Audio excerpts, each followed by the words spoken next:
Sobrang clingy. Kasi gusto ko yung may kagalit. Ito, hagawa ito. Ano?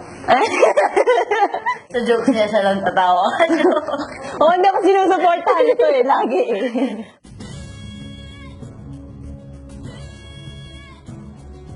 Sinampal siya ni Ate Glay.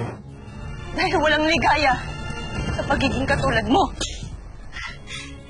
Totoo yun, totoo yun. Nakasama ko siya na...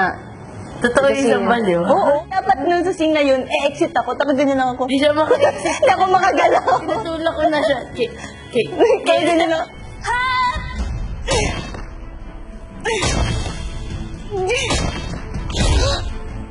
Memorable yung fight na yun. Na teamwork kaming dalawa. Na first time namin may powers na gano'n nung time na yun. So, Siya. nangangapa pa kami nun. Dapat, may powers kami. Malakas lang ako. Ayaw niya kasi gumamit ng sandate. So, more on power siya. First time natin nag-meet.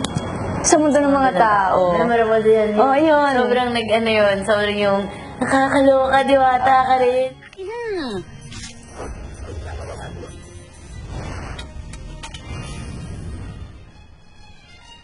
Isa ka ng diwata.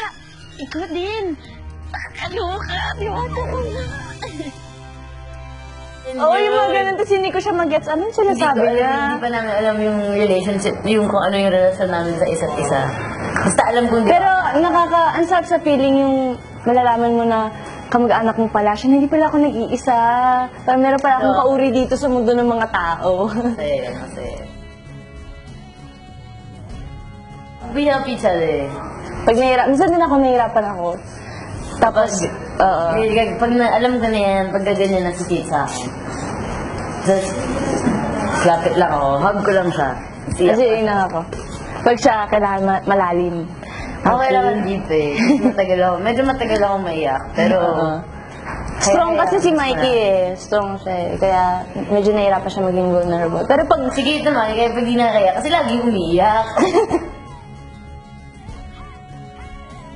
Guys, pag papasok si Kate ng set yan lagi, pagdating, hi, good morning. Isa-isa, lahat.